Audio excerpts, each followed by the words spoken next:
It's a wonderful afternoon, and yes, it's the beginning of fall. I am sitting here under the wonderful breeze, and I have the pleasure, ladies and gentlemen, to share this stage with an icon. Now, a month ago, I did not know that this iconic figure existed.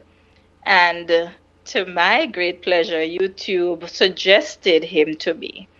And upon having that first encounter, I sensed that this was not a one off. This was an encounter that was going to grow into a relationship. And so here we are, ladies and gentlemen. Oh my goodness, I am so excited to introduce to you the one and only Unstoppable. Unstoppable. How are you doing? I am Welcome. awesome. Thank you so much, first of all, for having me. It's a pleasure. Absolutely. And I must It's say, I've never had such an introduction. So I'm oh feeling great. wow. Can I tell you, I did not know you were so famous, Well, as a matter of fact. I don't even think I should accept the name famous. Sure. All right, popular. Okay, then. All right. It's so funny. I was doing some work with some interns a month or so ago. And we were talking about the YouTube channel because in our travel business, we use all platforms. It's all about engagement. It's about building relationships because we sell relationship travel. Right. And so speaking to these interns, I was talking to them about the power of YouTube, that reach and that range. And one of the first content creators' names that came up among these young people, 18 to 24, 23, was Unstoppable. And I just met up on your platform. So I was like, within myself, I said, oof, thank God I saw it like 2 nights ago, or else I'd say Unstoppable who? Unstoppable who? So boy, I really felt like I was in the know, and I was kind of patting myself on the back because you were in the range of the Mitchells and them, and you all are in a particular category all by yourself. Right. So I'm like, wow, good going. Thank you. You're most welcome. So with all of that said, I want us to start the ball rolling. I really don't want to do all the talking because if you allow me, I'll just get carried away. I wanted to start talking to me a little bit about Unstoppable. The first encounter that you and I had, you did share with me a bit about your interest. I won't even try to recall the conversation. Just take me on that journey a little bit. All right. And let's see where it goes from there. All right. So first of all, you said to tell you a little bit about Unstoppable. So let me start off with my origin. I'm from Kingston, Jamaica. My mother, a lot of people think that I'm from more probably like the countryside, but I'm actually from the raw, cold-hearted ghetto of Jamaica. Yes. Oh, really? I'm from actually the Western Kingston, to be exact. A lot of people would say, oh, Western Kingston is a bad community and only the worst type of people come from Western Kingston. But I would consider myself to be one of those who, from the inner city, who came out of the inner city and made something of myself. So that's where I started from, Western Kingston, Jamaica. And I'll tell you as well, I didn't go to no top class high school either. I actually, every school I went to were inner city schools. I went to St. Anne's Primary. I went to St. Anne's Prep. Cool. But see, that's the thing is, it's all inner city schools. So a lot of people would think that Unstoppable went to KC or Wolmer's or one of them school there where, but no, I went to Denham Town High School, which is another garrison school as well. Yes. So those are the schools that I attended, and that's what made me who I am today. So that's just a little bit about Unstoppable and where I came from and my background. Now, growing up in the ghetto, because I'm going to be proud to say it, Grow, grow, Hey, I mean, it is as it is, and hmm we are who we are thanks to a lot of our Yes, influences. and that's exactly where I was going with this. Growing up in the ghetto, it shaped me to be who I am today. You know, a lot of people wouldn't say that about themselves, but growing up in the ghetto, I had the opportunity, I will call it, to see a lot of things. And by seeing a lot of things, and I'm talking about bad things, by seeing a lot of things, it carved me to want to be something else separate from the things that I saw and the things that I know. You know? So that is Mm-hmm. why Unstoppable, along with having a great mother, is unstoppable today. This is awesome. And I tell you this, there's so many things that you have said that already resound with me because I remember growing up and going to high school. Mm-hmm. I went to school in the East and didn't know about this school before I got the common entrance to go. And it was bad area, quote unquote, Mm-hmm. just Mm-hmm. across the road from Bellevue, for those who know. Mm-hmm. And a lot of my classmates were from, I guess, bad areas, but we did not. When you saw these beautiful young innocent faces coming in, everybody uniformed the same way, we didn't have labels. Nobody knew, and I think that is one of the things that Jamaica is proud of, the fact that when you uniform the children and send them out, you can't tell the difference. We all look the same, But you know, and so every. Mhm. my high school experience was a bit different than yours then, because in high school there were times where I could remember that the community you come from actually mattered, you know, as far as violence Oh, goes. Yes, the community you reign from actually mattered in my high school days because, all right, so let's just say I was going to school, and because I come from Western Kingston, and I know I come from Western Kingston, there would be another child that come from another community that would be representing another party that doesn't represent the section where I come from in Western Kingston. And there ah, would be violence based on where you come from. You understand? And it is not so much the fact that we are kids, and it's not so much that it's our fault, but it was more based on the influence that some of these kids got, you know, because you know these okay. political parties played a major role in these garrison communities, and then the influence went as far down as to the children, and it actually at one point came into the schools. So that's why I said my experience was a little bit different than yours. Mm-hmm. That's interesting because I remember with us, we had like, the Rollington town, the Vineyard town, the um all of that area, all the way around to Mountain View, Right. Rockford. And we had people from pretty much everywhere. We came from Portmore, but there was no status to us. And then there Mm-hmm. were a few people who, just looking on them, you saw that they came from something a little bit more financially able. Mm-hmm. But somehow, I don't know if it was a culture that we had, but everybody seemed to just blend. So thank you Mm-hmm. for sharing that, because now I really feel as though our school was really, really special. We know it was, Yeah, but really, it wasn't you know, something that stood out a lot though. It was a one-off situation every now and then where, you know, something like that would happen. But it wasn't something where, you know, we would be segregated in school because you come from a garrison community of that we course. don't. You know, no, it wasn't like that. But a one-off situation here and there would actually happen. Mm-hmm. I understand. One of the things that leap out at me is the fact that as I'm hearing this, I'm thinking, boy, you must have had some dreams, some goals, something bigger than your reality at the time. Let's talk about that for a bit, eh? All right. Well, dreams are goals. You know, I'm one other person. I prefer to go with goals because even to this day, I Okay. still don't believe in dreaming. Oh, I love to dream. Yeah, I love to sleep no, too. see, that's exactly why I don't believe in dreaming. See, my saying growing up is a person that says they have dreams has time to sleep, but a person who has goals Now no time for sleep. You go after your goals. So that's why I don't say, oh, my dream is to become. Gotcha. No, I set goals for myself, and I've been setting goals for myself from I was in high school. One of my very first goals that I could Mhm. remember setting, and I'm going to go back even further.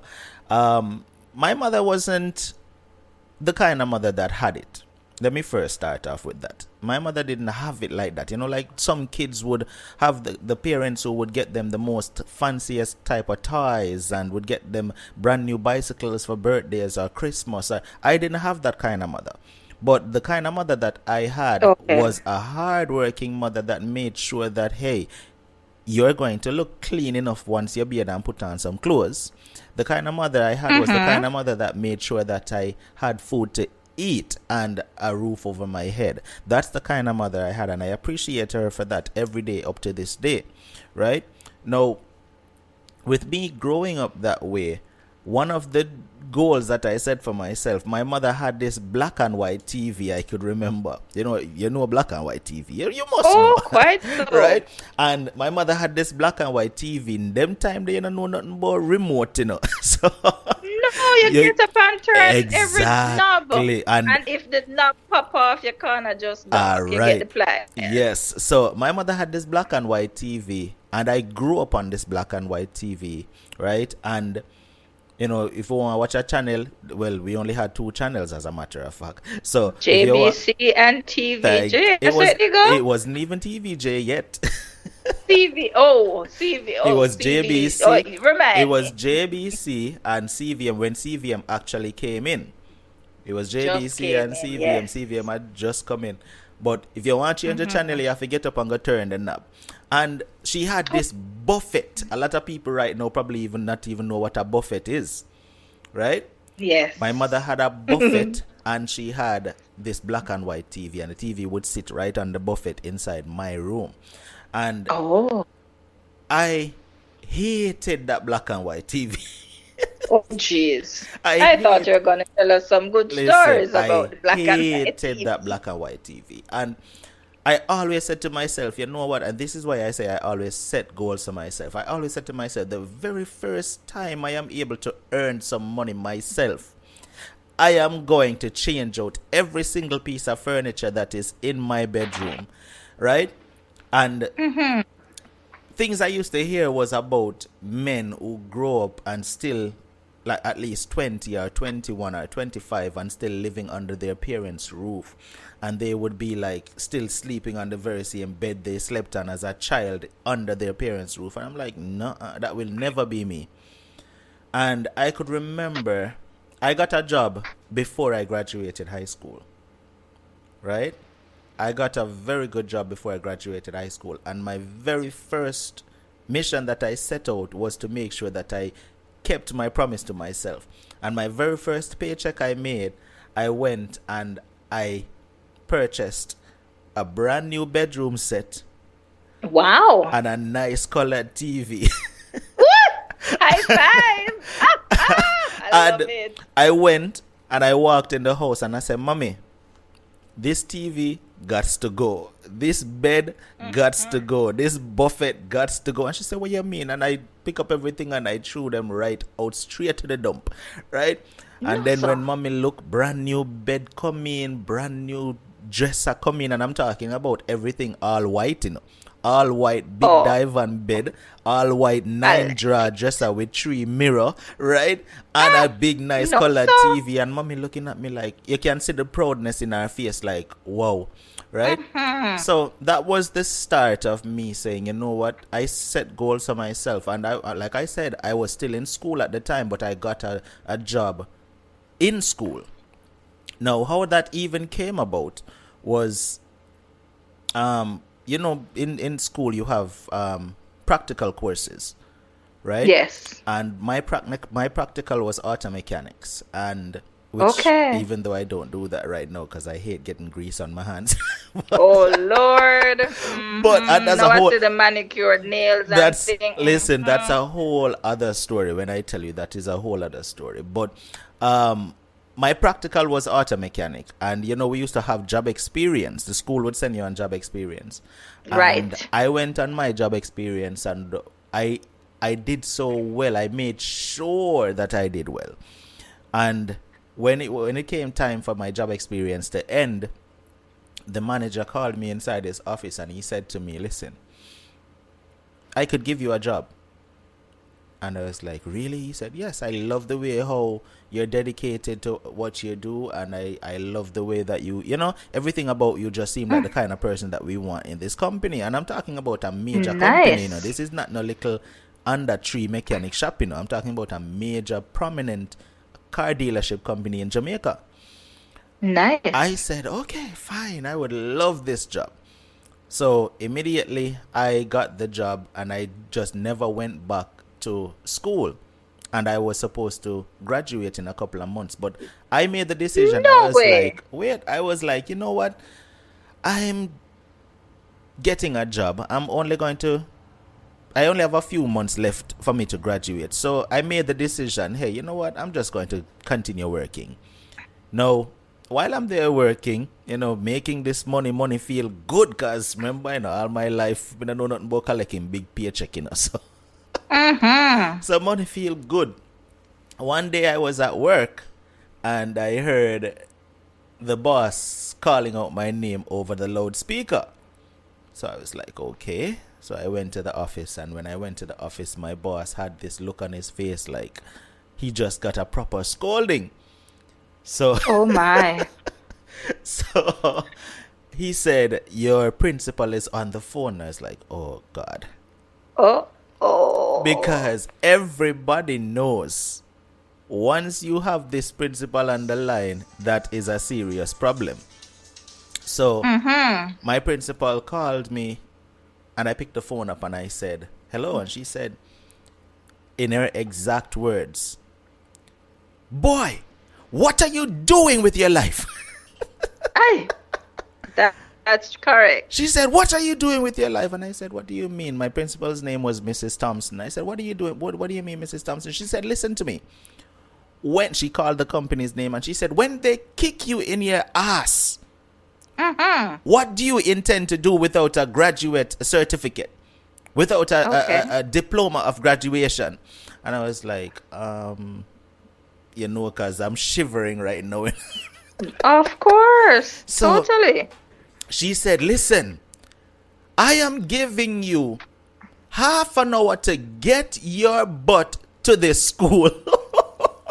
Ah, that's right. And you so better be in uniform too. so I looked at my manager, and when I looked at my manager, all I saw, you just waved the hand and say, "Go, go, go." Of course. Of So course. Smart man. anyhow, I left and I went to school that day, and I went directly to her office. Now, the average student wouldn't have gotten missed by the principal, first of all. So that should tell you that I wasn't the average student.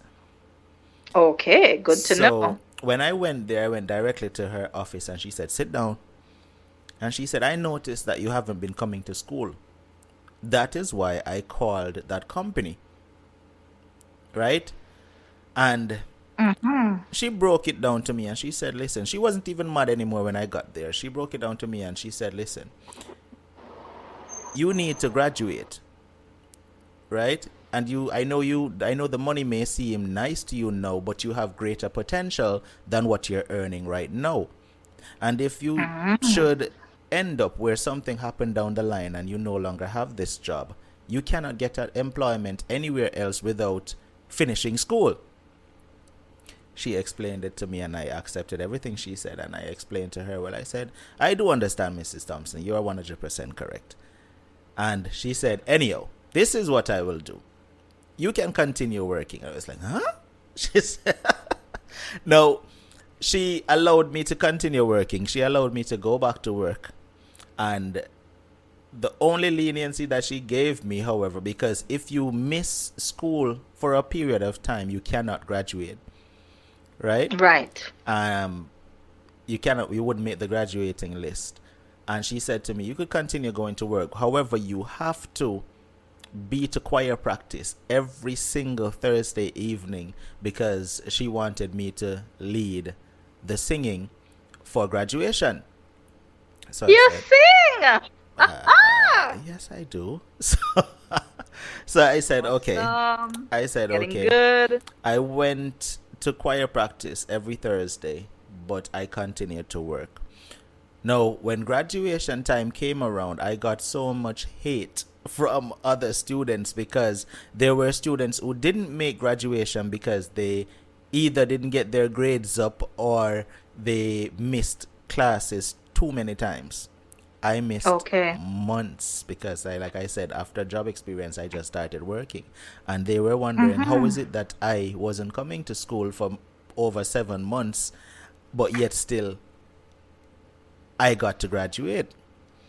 So that's just one of the things that, like I said, I set goals for myself. So that's how I landed a good job. And after graduation, I continued working for that company for a number of years. And, it was very good until another opportunity came around for me to leave Jamaica. And I left, but there are several other instances where, I basically just laid down goals for myself. And even when I left Jamaica, I set a goal because I didn't know I was going to leave Jamaica either, but I was still setting goals after I left. And I was like, you know what? In a brand new country I know nothing about, I'm still going to set a goal for myself. And I wouldn't say it's easy. It was very, very, very hard, moving from Jamaica to another country that I know nothing about. But because I'm the kind of person I push for anything that I want, I continued pushing until I am where I am today. Good. Now, on the heels of that, I want to talk about your distractions and your detractors. How did those fall into the whole scheme of things? Distractions. You're talking about, give me a better example. The typical thing for the young guy who handling money is the girls. The Mm-hmm. girls come in because culturally, that's the next thing. You leave school, you start working, you have a certain amount of money. The girls either rush you or you think you are the man. And so you have to have, one or two or a few. And that tend to derail a lot of youngsters. Was that, for example, something that came your way, or were you just so totally focused on your Well, goals and your aspirations? if I'm going to be truthful, Be the truthful. truth about it is, girls did come my way, and I was the kind of young man who, I guess I could use the word flamboyant. Oh, I like that word. I guess I could use that word, and because I knew I was Mr. Handsome Man, I was, everything that the ladies liked back then. I guess I kind of used it to my advantage, in my younger Mm-hmm. days. It was an experience. Let's put it that way. Um, Growing up as a teenager, but nonetheless, even though I knew that the ladies loved me, I still never allowed it to be a distraction, however.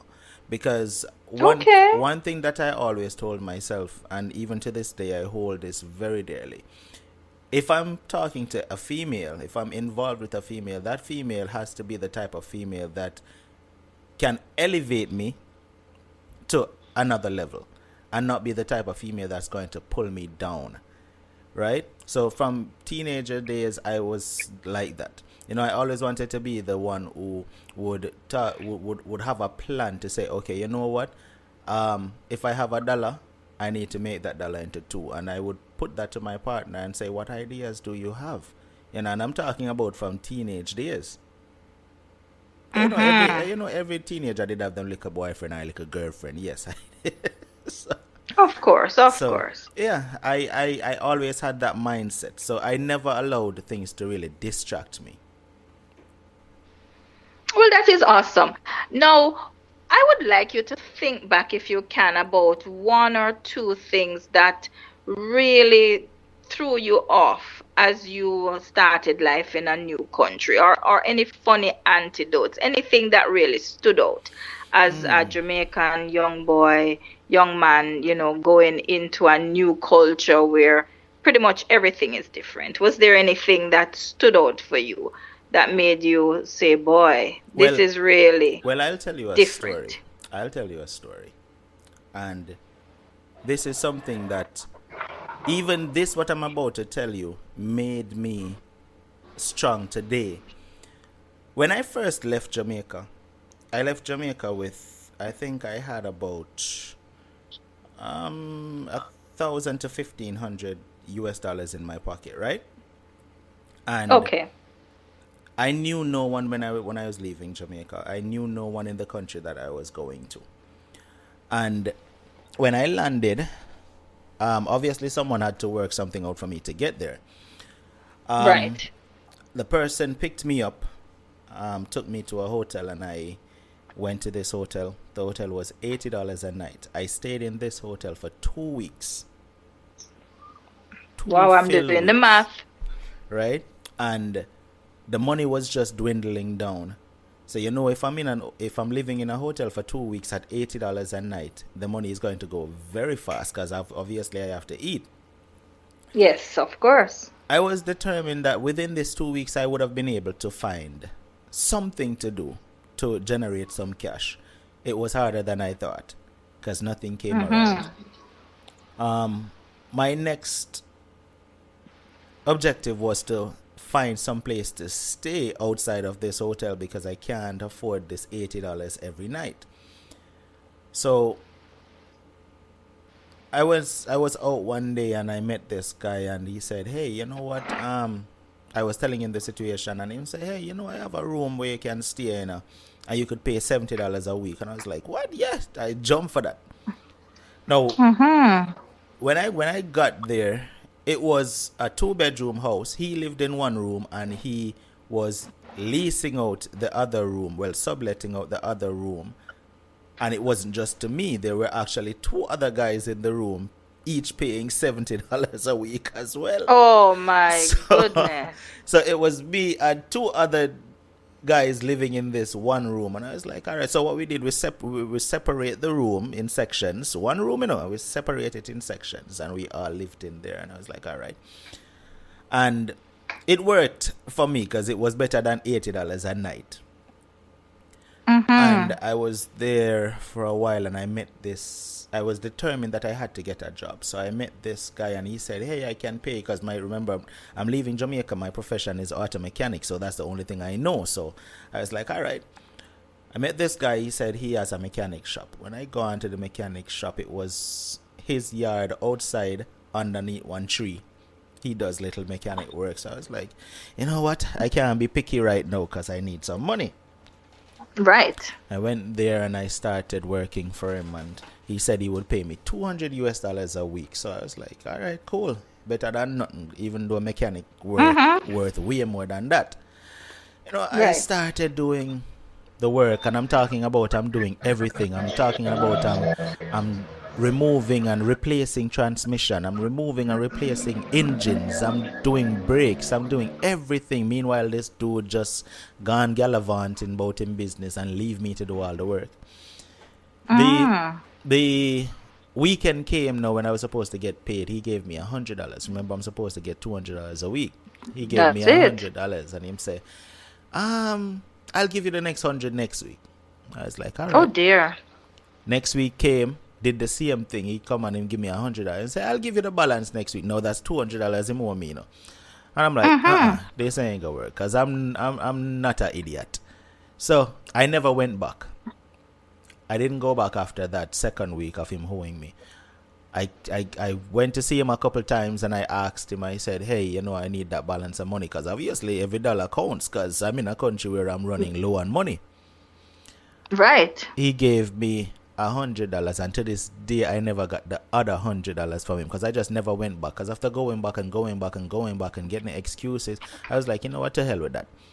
And I just Mm. left that second 100. I got to the point where things got so rough that I could remember one evening, and I could never forget it. Where I was staying, there was this phone booth. You remember phone booth where you have to go stand up on the Oh roadside and place phone yes. calls? Yes.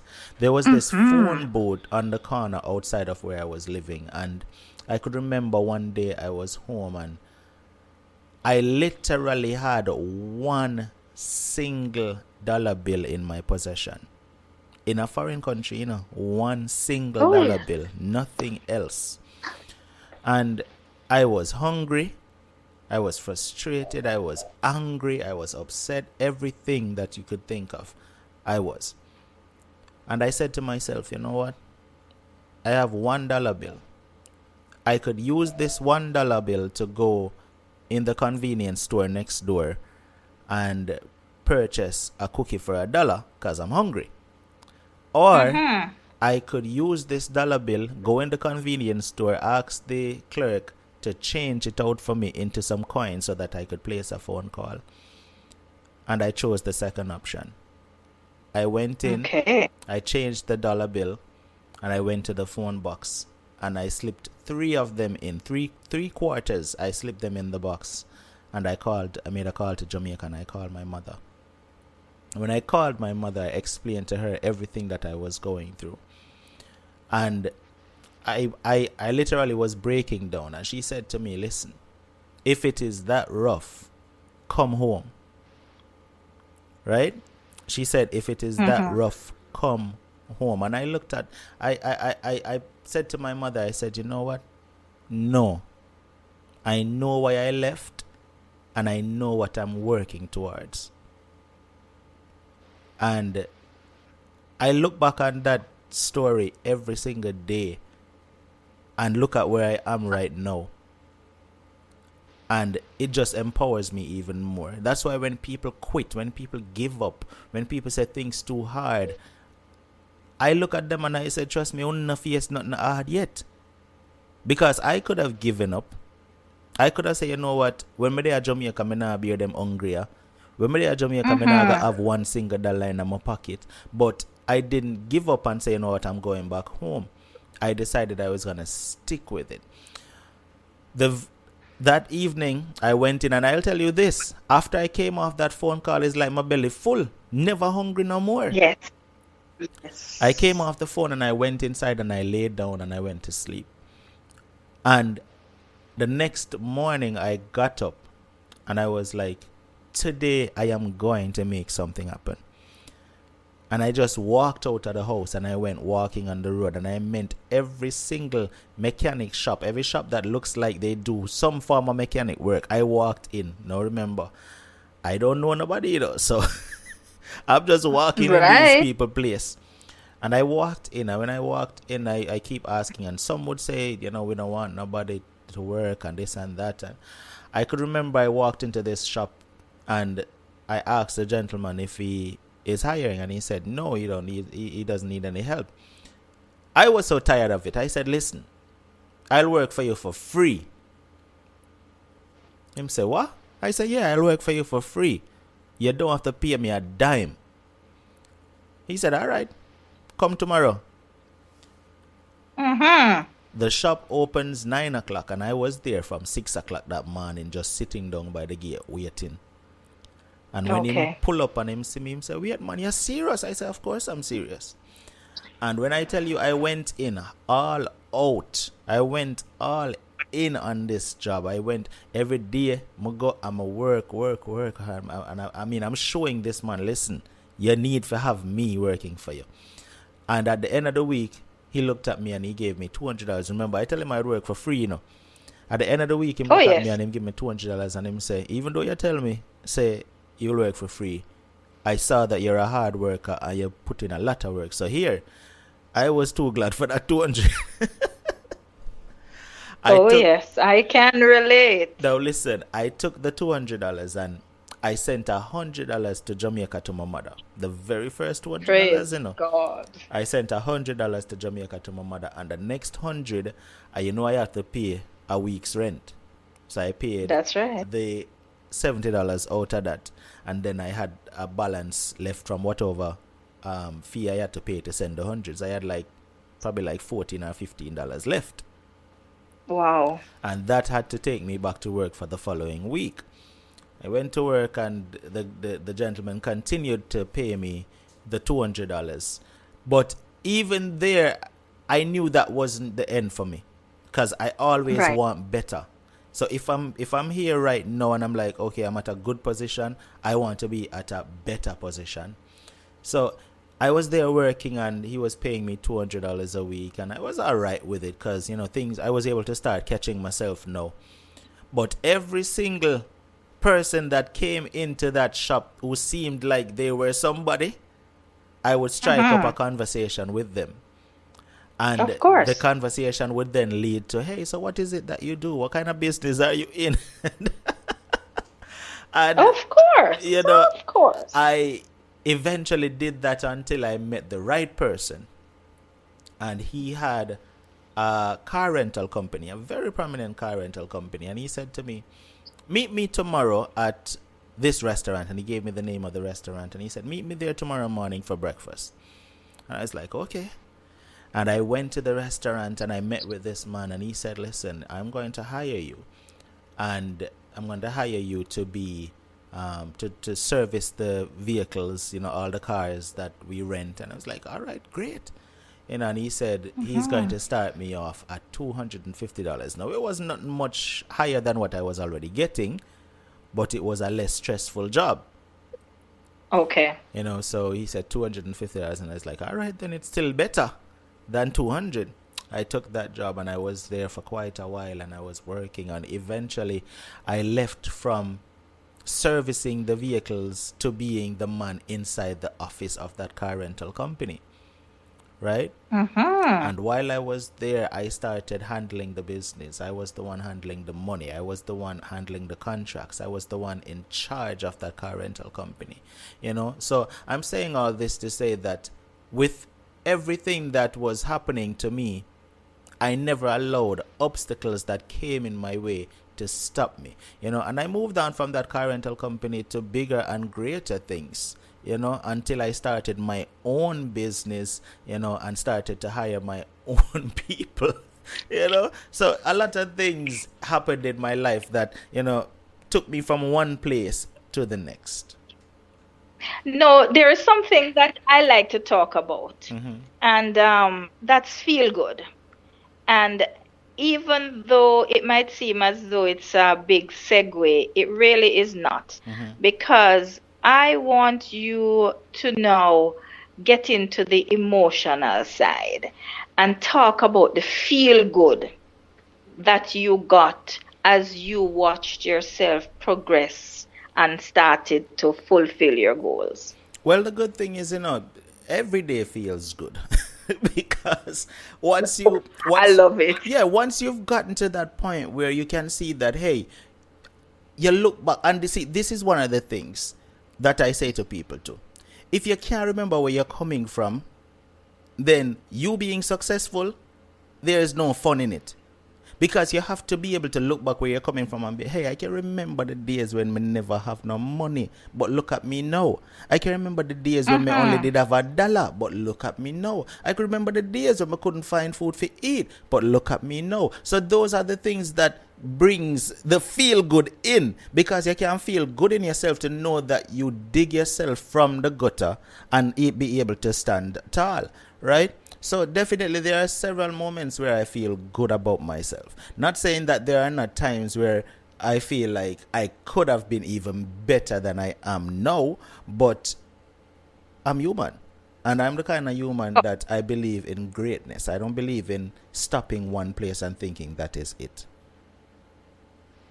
Yes, yes. And one of the great things that you and I spoke about is your love for travel. Mm-hmm. Mm-hmm. And that And I and remember and the even first that. rush I got Mm-hmm. of knowing I was going to go on a plane. I was going to see a different way of living, Mm-hmm. different lands.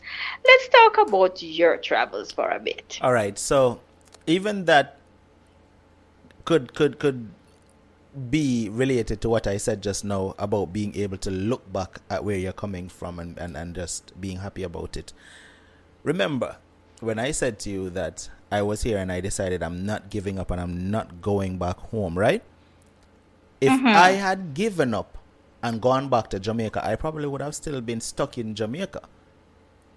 Probably That's a possibility. probably working a 9 to 5 for someone, or just being in Jamaica. But because I stuck with the hard times, right, I was able to dig myself out and able to travel and see the rest of the world, right? Because while I was in Jamaica, at that time I was like, you know what? I had no idea I would have been visiting countries around the world.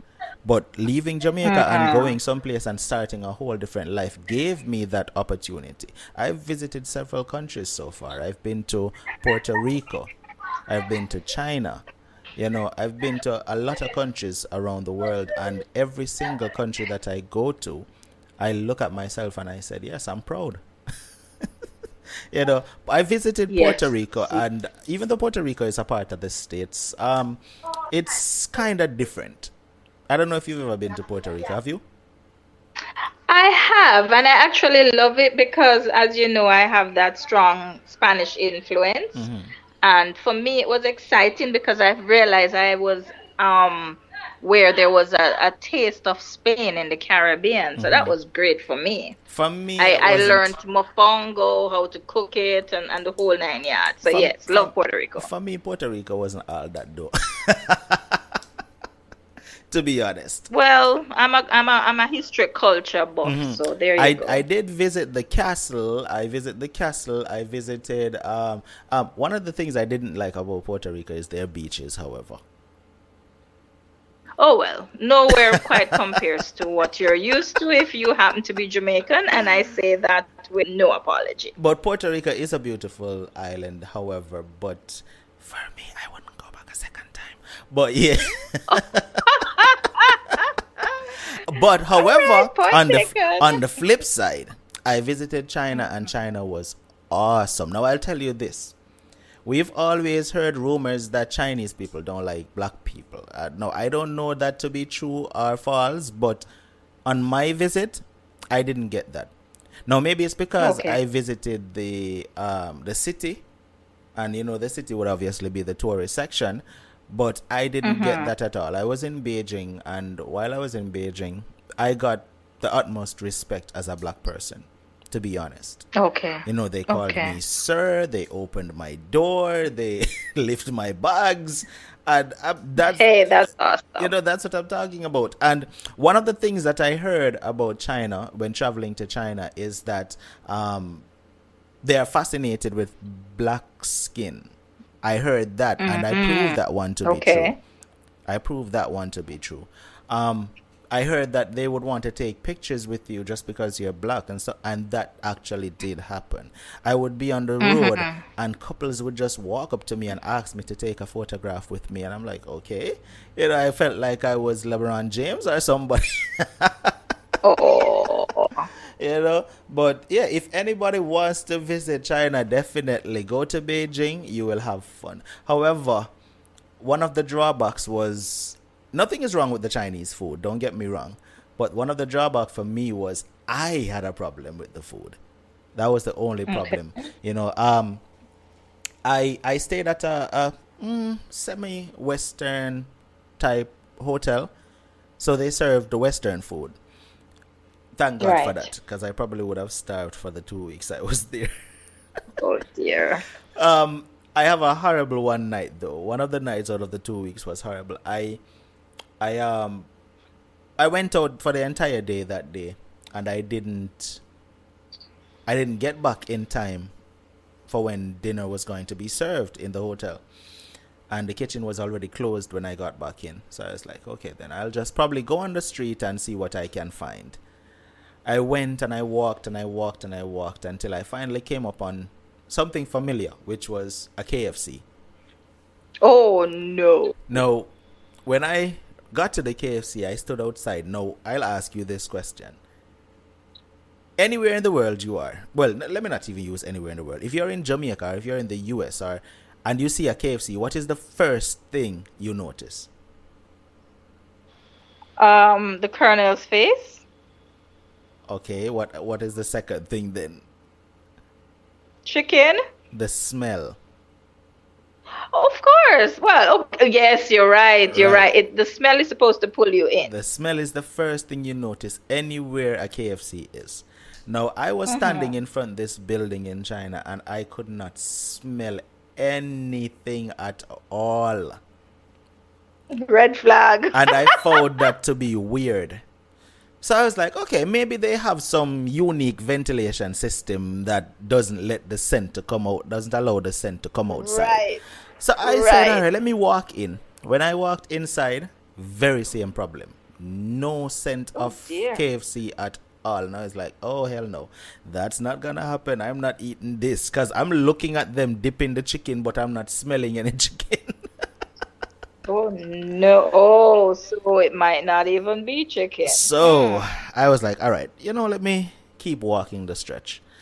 I went walking again looking for another familiar place.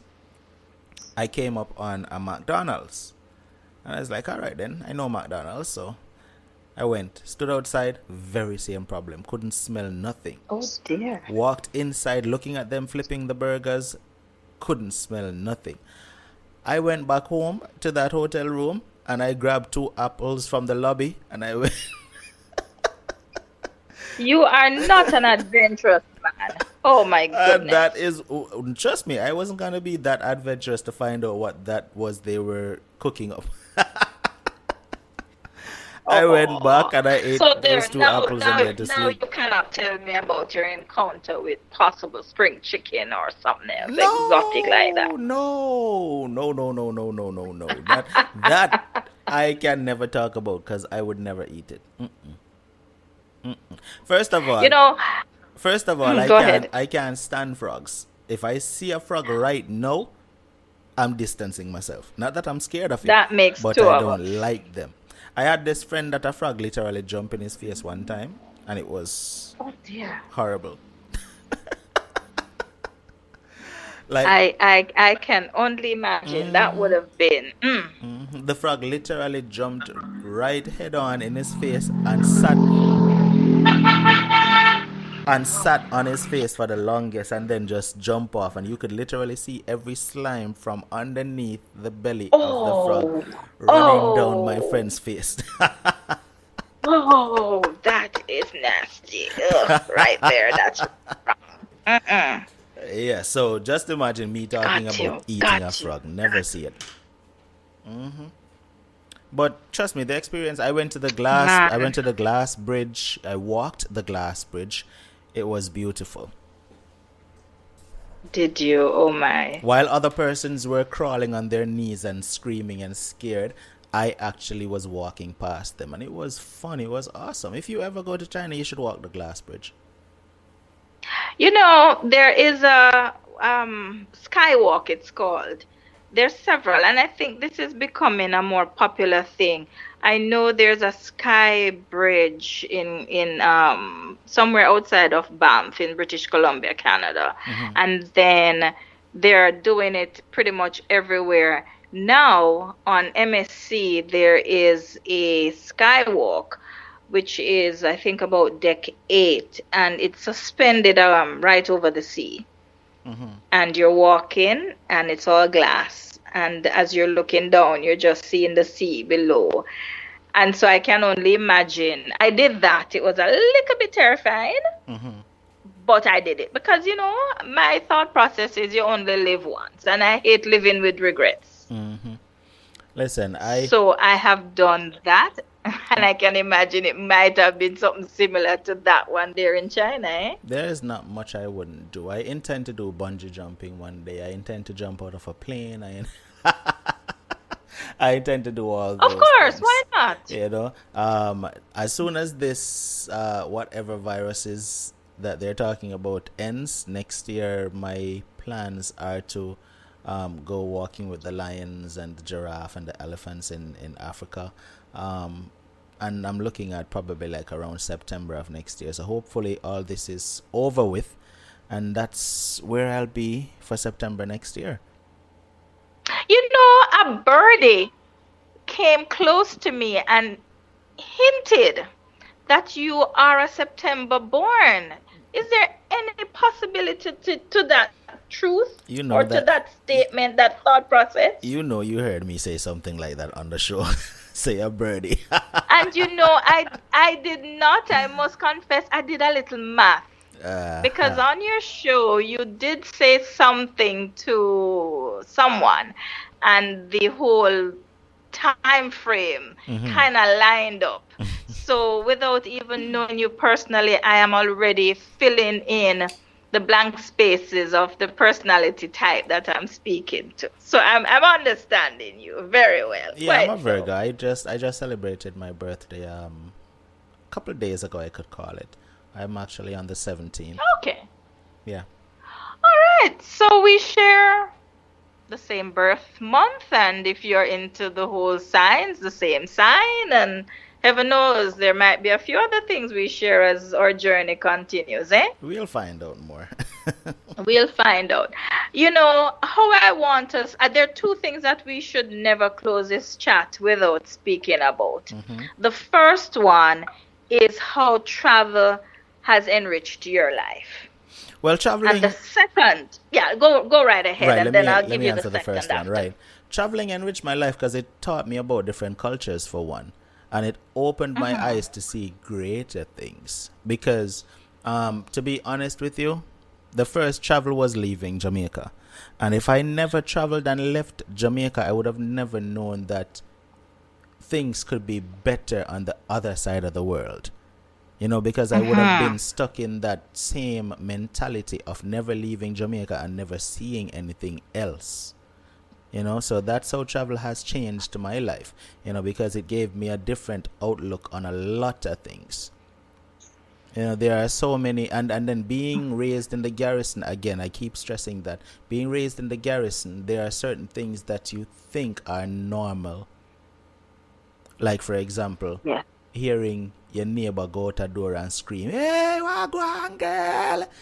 Things like that are things that you hear in the garrison. And then when you leave and you travel, you realize that, hey, this is not how people in other countries carry on. Well, maybe not in the garrison, but or in the ghetto communities. But yeah, you learn other things. You learn other foods. You learn, you just learn everything. You learn how people interact, because Jamaicans interact one way, and people of other cultures interact in a whole different way.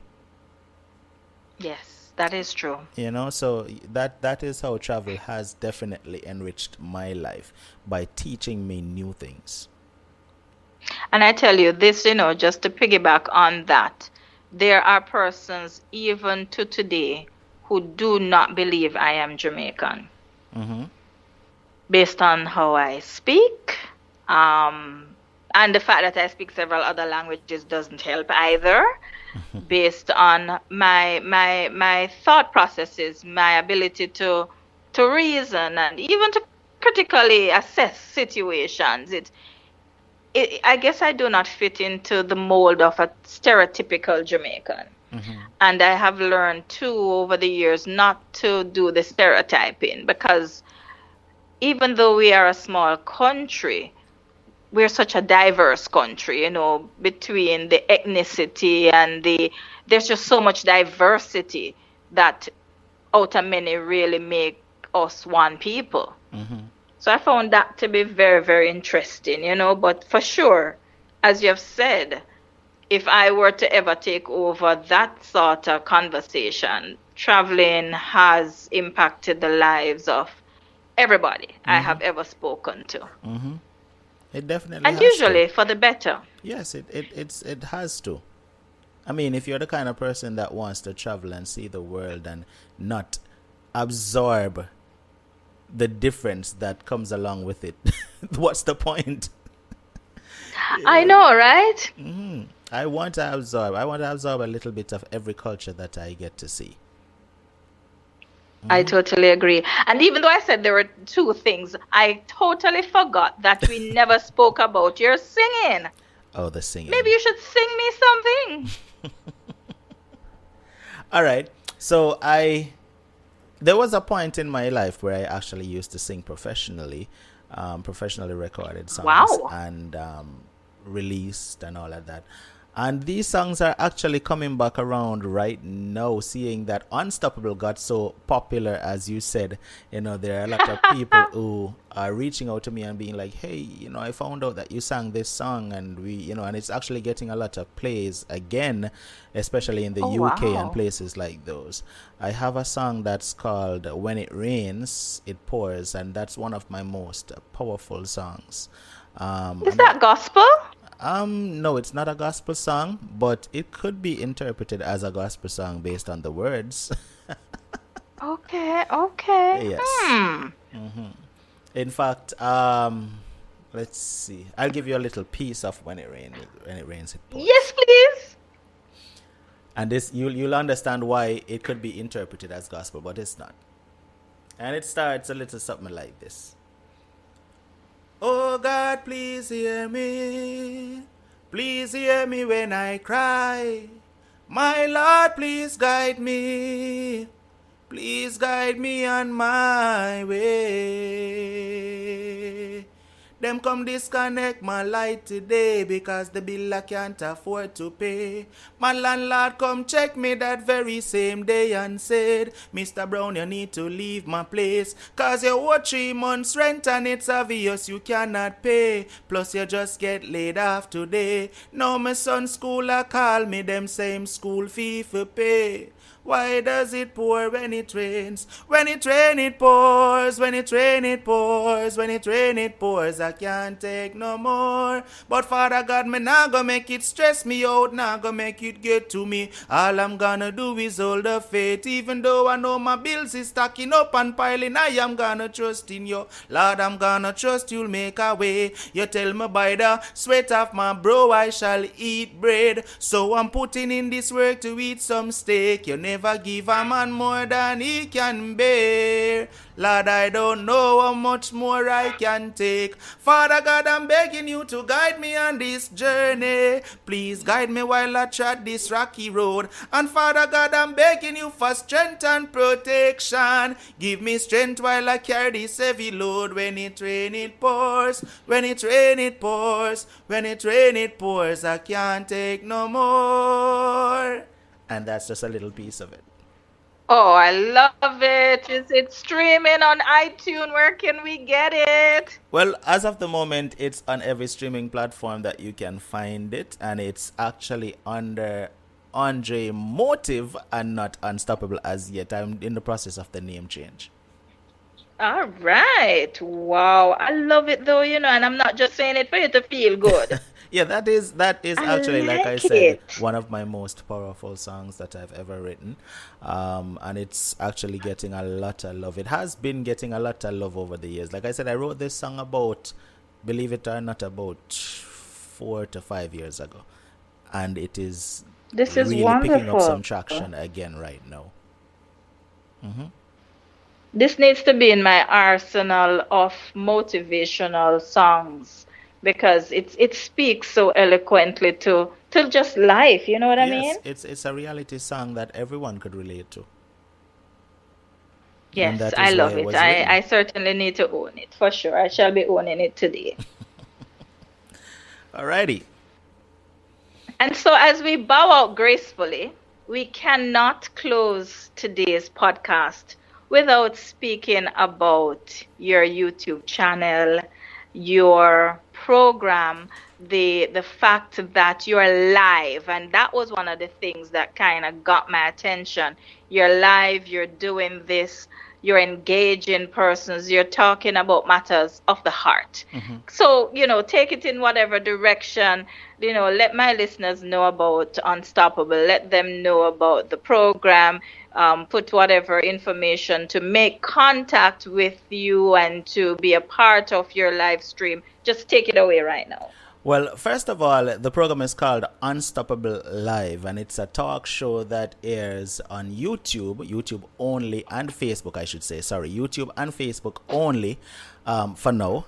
I'm not a podcast great like you are, so We're gonna work on that. Some things are destined to be happening. so So, we yeah, leave it right there for now. it's called Unstoppable Live, and it's Mondays, Wednesdays, and Fridays. And what Unstoppable Live is, it's a talk show that is based on helping people, to open up and speak up about their experiences. So that it could be any kind of experience that you've had, whether it be in the past or even ongoing, and you want to talk about it. That's what my platform is for. It allows people that avenue that they can speak to someone. And the funny thing is, and interesting is, it's a group of strangers that you're able to speak to and not get judged or ridiculed or disrespected, because people in life, would want to find someone they could talk to, but can't even talk to their own family members or a very close friend without being looked down on. And I decided to create a platform that people could do that, and it works. So it's Unstoppable Live on YouTube and Unstoppable TV on Facebook and also Unstoppable TV on Instagram. And if anybody is listening to this podcast and feels like they want to share their experience, like I said, it could be anything, any kind of experience, because every experience teaches wisdom, right? So you can reach out to me at Unstoppable TV on Instagram or Facebook, and my phone number for WhatsApp is 876-420-3368, and those are the easiest ways to contact me. Sounds good. And if I should ask as a parting comment, and this is kind of weird, but just indulge me. Mm-hmm. When you should depart this earth and someone wants to remember you, how would you like that memory to be if you had any say in the matter? How would I like to be remembered when that day comes? Honestly, I'm putting in the work right now so that somebody would make a statue of Unstoppable someday. So, Awesome! Why am I not surprised? but on a more serious note, my mission is not just to do greatness on social media. My mission is eventually I want to start some kind of program that my name will live on through this program. So if it's something that will help children getting out of situations, if it's something that will help abused women from getting out of situation, I want to be the one. I want to be the one that starts some kind of program that will make a difference and make a change in people's lives. So even 20, 30, 50 years from now, that program should still be ongoing when I'm already gone. So my name will still live on and my legacy will live on. So that is how I want to be remembered, as that man that made a change in so many persons' lives. Awesome. Awesome. Ladies and gentlemen, we have sat for over an hour. Doesn't feel like it, does it? But we have sat for over an hour with the man unstoppable. And we want to thank you for spending the time just to take tidbits of greatness from this man. We take a bow in his honor, knowing that he has already started impacting the world and he is continuing, and there are great things in store.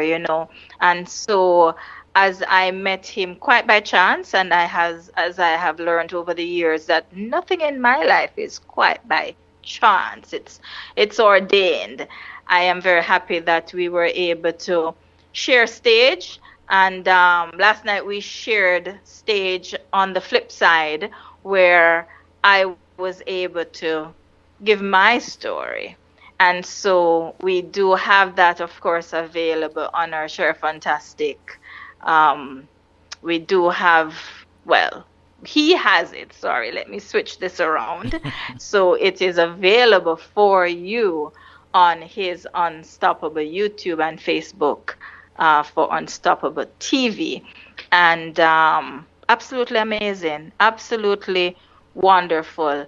And so as we bow out, just want to thank you, Unstoppable, for stopping by here with us. Certainly. And for sharing what has been a very, very rich and delightful experience. Great. And it has been a pleasure talking with you.